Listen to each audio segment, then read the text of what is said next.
आज का ये बजट इंटरिम बजट तो है ही, लेकिन ये बजट इंक्लूसिव और इनोवेटिव बजट है। इस बजट में कंटिन्यूटी का कॉन्फिडेंस है। ये बजट विकसित भारत के 4 स्तंभ युवा, गरीब, महिला और किसान सभी को एम्पावर करेगा। निर्मला जी का ये बजट देश के भविष्य के निर्माण का बजट है। इस बजट में 2047 के विकसित भारत की नींव को मजबूत करने की गारंटी है। मैं निर्मला जी और उनकी टीम को बहुत बहुत बधाई देता हूं। साथियों, इस बजट में युवा भारत की युवा आकांक्षाओं का, भारत की यंग एस्पिरेशंस का प्रतिबिंब है। बजट में 2 महत्वपूर्ण निर्णय लिए गए हैं। रिसर्च और इनोवेशन पर 1 लाख करोड़ रुपए का फंड बनाने की घोषणा की गई है। बजट में स्टार्टअप्स को मिलने वाली टैक्स छूट के विस्तार का भी ऐलान किया गया है। साथियों, इस बजट में फिस्कल डेफिसिट को नियंत्रण में रखते हुए कैपिटल एक्सपेंडिचर को 11,11,111 करोड़ रुपए की ऐतिहासिक ऊंचाई दी गई है। अर्थशास्त्रियों की भाषा में कहें तो एक प्रकार से स्वीट स्पॉट है। इससे भारत में 21वीं सदी के आधुनिक इंफ्रास्ट्रक्चर के निर्माण के साथ ही युवाओं के लिए अनगिनत रोजगार के नए अवसर तैयार होंगे।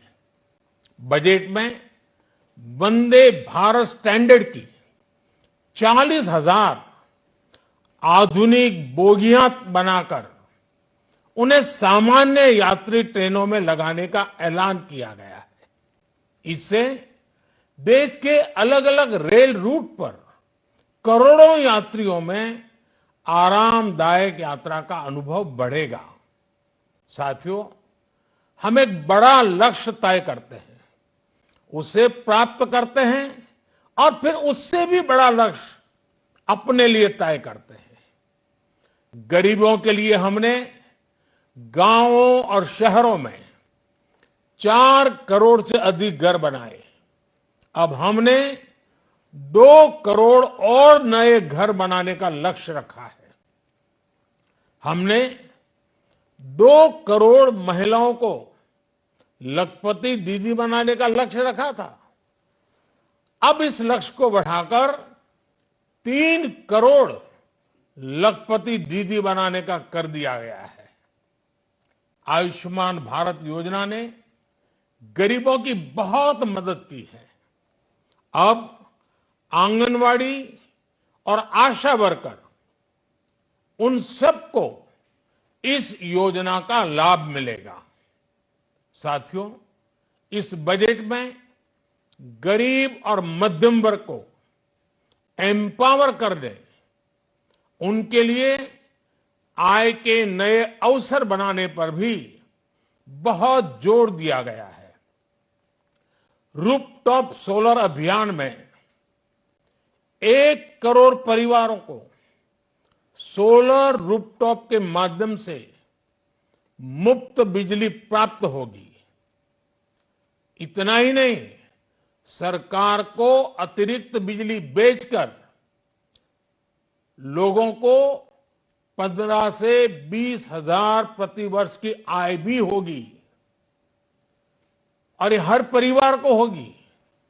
साथियों, आज जिस इनकम टैक्स रेमिशन स्कीम की घोषणा की गई है, उससे मध्यम वर्ग के करीब 1 करोड़ लोगों को बड़ी राहत मिलेगी।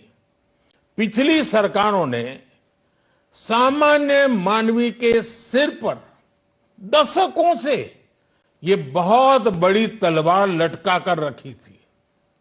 आज इस बजट में किसानों के लिए भी बहुत महत्वपूर्ण और बड़े निर्णय लिए गए हैं।